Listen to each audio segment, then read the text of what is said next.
Namaste, good morning, it's Claire Sharp from Spiritual Pampering here in Yanchep, West Australia. I'm a psychic intuitive, spiritual energy healer, author of the book Affirmations from Spirit, that still, you can just buy it from me at the moment. What else do I do? Oh, I channel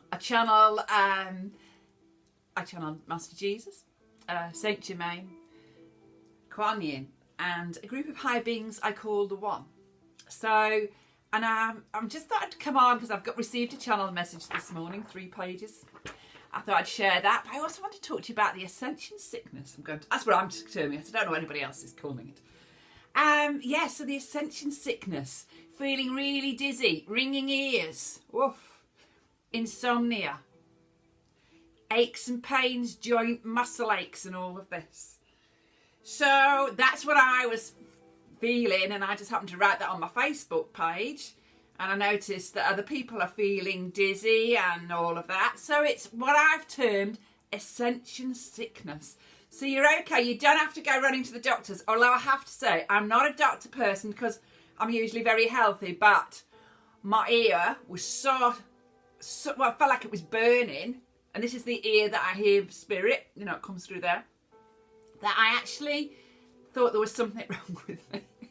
So off I trotted to the doctors, and while he was there he goes, I'll give you some injections into your basal muscle to help you sleep, because I thought it was lying on the muscle that was so sore, couldn't sleep. So none of it worked, because of course it's Ascension sickness. There you go. So if you're feeling it, we're all with you.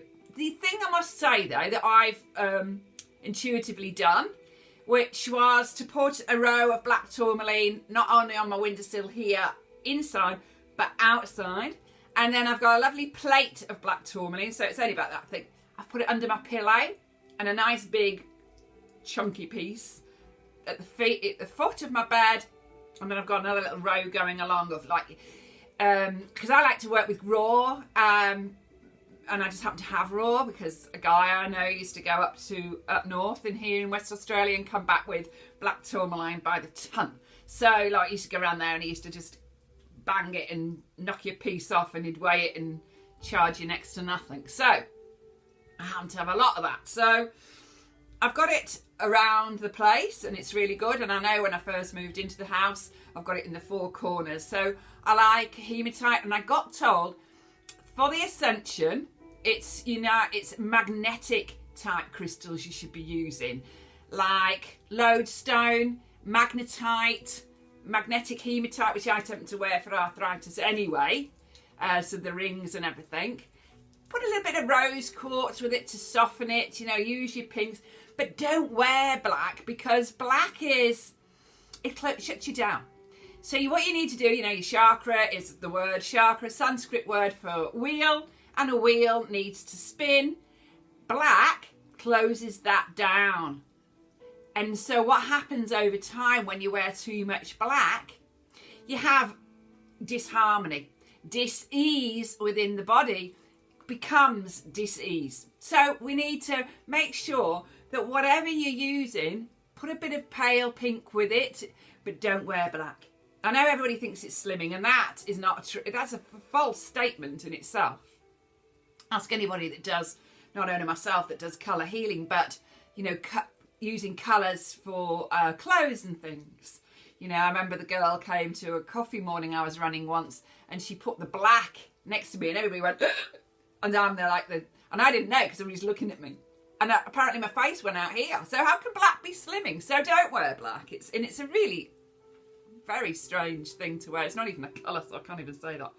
So there we go. So diverse. So we've got the Ascension sickness happening. Be kind to yourself. Rest. If you're in lockdown, rest. Please do not watch too much TV. Come inward. But I'll be talking about that shortly anyway. So what have I been doing since the last been seeing you? Well, I've been on a dot journey. So I get told to go here and look at this and look at that. So I'm looking at Lemuria, or Mu.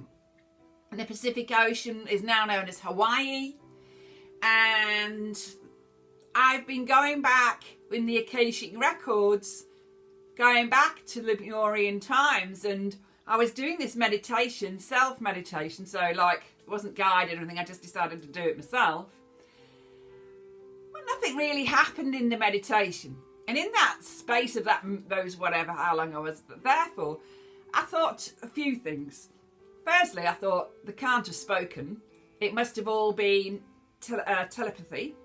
And then the other thing I was thinking was, as I came back into the physical body, that I had been a male in a past life and I was extremely tall. Because it took me a long time to get back into my 175 centimetres. So, you know, Google's a great thing, isn't it? So I Googled and I found out they were a telepathic race and they were extremely tall. And I wonder if if on this spot now, if you're tall, that's another reason why you could be Lemurian. So also, if you're seeing 1111, you know, on your clock or your phone or whatever, seeing all your ones, that's your Lemurian wake-up call. These are your codes, because I was also able to go and have a look at the healing codes.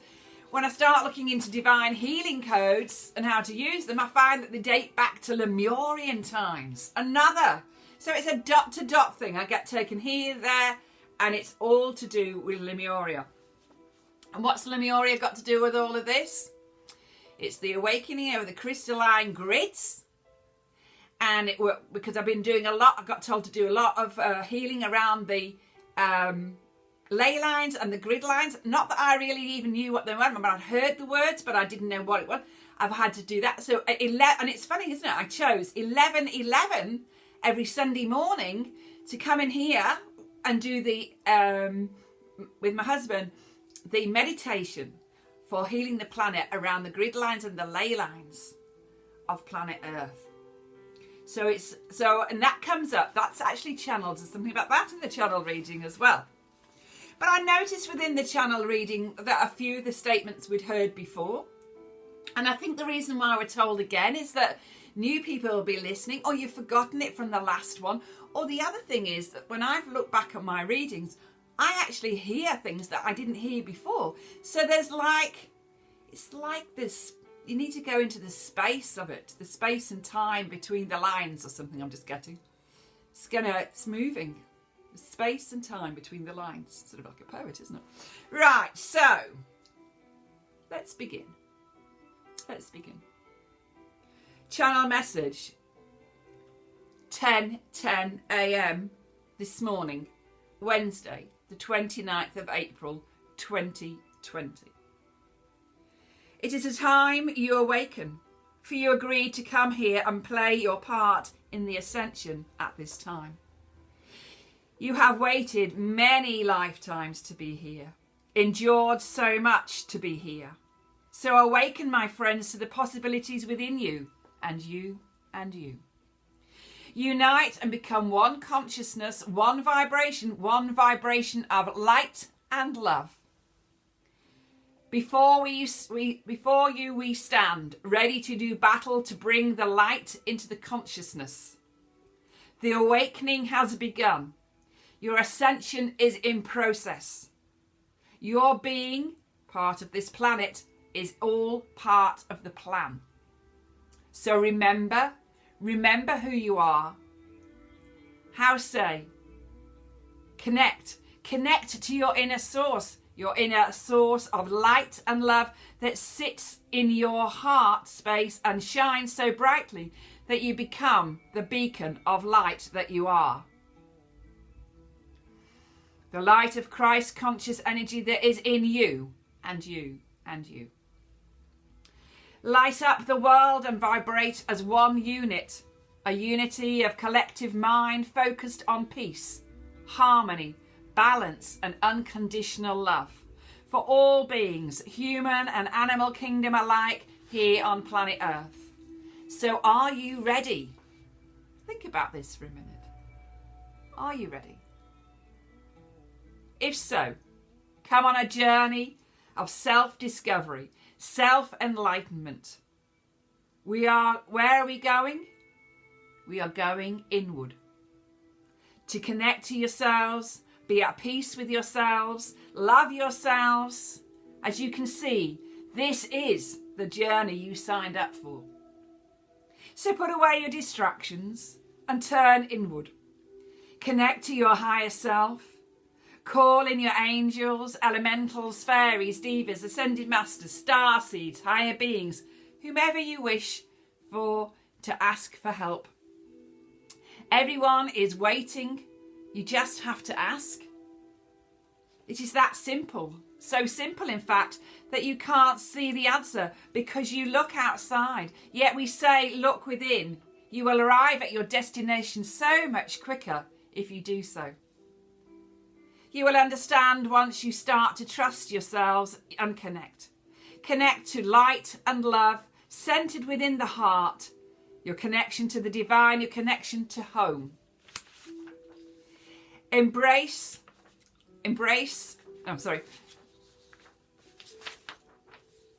The crystalline grid of Mother Earth has awakened. The electromagnetic islands and portals need healing, need supporting. Meditate on planet Earth. Connect to your Earth star and the heart of Mother Earth, the core of her heart center. Connect your heart to the heart of Mother Earth. Make that connection. Feel the love vibration for all who dwell upon the earth. The souls on the earth are your brothers and your sisters. Let peace dwell in your hearts, for this is the answer. This has to be the way forward. And as I typed those words, I felt John Lennon very strongly at that point. Know the darkness is there in the duality of existence, but do not fear it. Do not vibrate in fear, but rise.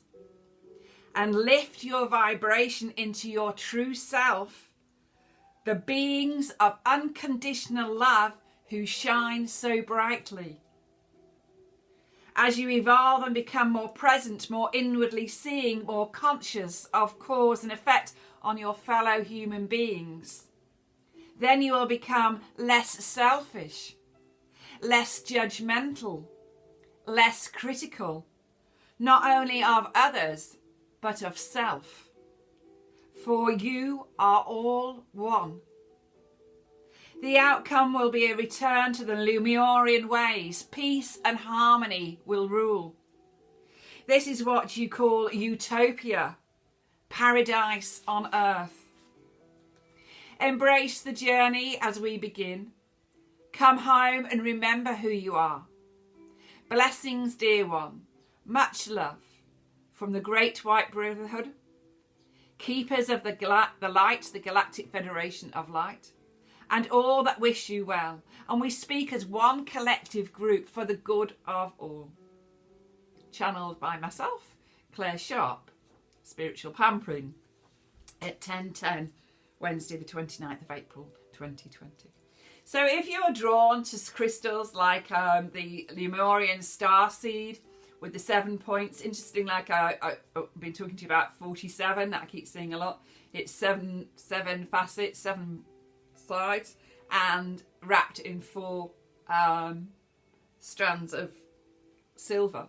And the price ended in 47, so it's just, I keep seeing 47. So let's just see how 47 pans out in the number that's with the Ascension. I know that 4 is all about peace, light, ascension, and 7 is your spirituality. It's also transition. It's also the number of Saint Germain, who I channel.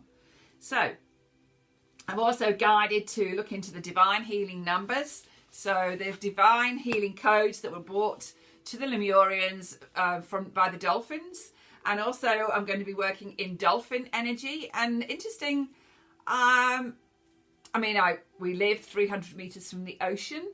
It's very rare I've seen a dolphin, but I'll tell you a little story about that. But a few years ago, 15 years ago, my son we wanted to go on a dolphin cruise, a whale watching cruise it was. And a friend of mine who was spiritual, and I was only really just sort of starting out. I think I'd been on my spiritual path really heavily involved for about 5 years. And she said, you can call in the whales and the dolphins. And I'm like, really? So she said, just call them in. And I'm thinking to myself on the boat going out there, how am I going to call in a blooming whale or a dolphin? How am I going to do that? And this has just taken me back. So everybody's on that side of the boat because that's where the whales are. And me and Jack are standing, the only people on this side. And I started, well, I can only say, I don't know if it's singing, but like, whoo, whatever. I won't go into it. The next thing, we had all these dolphins and whales on our side of the boat, and the whole of that side came to this side to see the whales. It was just the most beautiful thing. So then and they come, I don't call them in, they come to me. You know, it's not an ego thing. They come because they've got a message. So, 10 or 11 years ago, I was on the beach here, and because I got told to go down and talk to the dolphins. So my husband and my son come with me, and we're walking up the beach, and we're walking for miles. And then all of a sudden, in the dunes, there was this colour. So we go over, and it's a blown up dolphin that's obviously blown off the beach and ended up in the dunes. That was a bit strange. So we walked that home, and I thought, oh, that must be it. I don't know. We'd walked for miles. So we turn around and we're heading home because we'd walked about we'd walked about 5 kilometres. We turned and I could hear them. And the dolphins followed us down a short way down the beach. Beautiful. And listening to the messages that they had. And then a few years ago, back in 2016, I used to clean the beach. And I used to bring all the rubbish up. And it was hard work. And I used to walk up the 150 steps off the beach. And I'd bring in all that rubbish, you know, and a big bags of rubbish. And I just didn't really get anywhere with the council, and I wanted bins put by the steps so that I didn't have to bring it home here to my own house, because I was big black bags. I mean, it wasn't just 1 or 2 things, it was buckets. And one day I picked up 13 single shoes and just rubbish, toothbrushes, and you should see what comes up. One day I had about 12 cartons of milk full. I mean, I emptied it out, but it's just rubbish. Anyway, I got a bit disheartened, to be honest, and I decided to walk up the beach. Just walk, not clean it, just walk, which was an unusual thing for me. And as I walked up, I carried on, and I walked all the way to 2 Rocks. It's a 13k walk. When I got to 2 Rocks, I just said, this is it, I'm not doing it anymore. I'm not cleaning the beach. It's just sad, because I've got a page, it's called Save Our Oceans, Yanchit, West Australia, I think it's called. You'll see all the rubbish on it. And I said, I'm not doing this. And then all of a sudden, just by my feet, there was this dolphin, so close to the shore. And she went out, and she had her babies with her. And they put on the most spectacular show you have ever seen. You wouldn't see anything like that in a theme park, or whatever they're called, aquarium park. They came with me the full length from 2 Rocks to a place they call the Spot, where they do the surfing, where there was a few boys in and at that point they turned and went back. So that would be at least 5 or 6k. Yes. And they were in the water, and they were just, it was the most blessed thing. And I really felt they were thanking me for the work that I'd been doing. And don't give up, because they need people like us. So now that we're doing a lot of work with Planet Earth, on a Sunday I sit with my husband here at 11:11. So there's your Lemurian numbers, so 11:11, to be seeing them a lot, your Lemurian. And then what we do is we do the healing around the planet and the grid lines. That's what I've been doing, connecting into your Earth star chakra, going into Mother Earth. I've been doing that, and it's come out in the channeling. And then keeping yourself very grounded, of course. And then just sending that love around the planet. It's so important. And so when we get back to normality, and You know, we can go out, join a few groups where you can go out beach cleaning or whatever you can do for your environment, or join get an allotment and plant some tomatoes and potatoes and get self-sustaining, and just remember to give thanks to Mother Earth. It's so, so important. All right, so look after yourselves. It's only Ascension sickness, and may God bless you, and from my heart to yours, have the most beautiful day. Namaste, everybody. Take care. Peace to you on earth.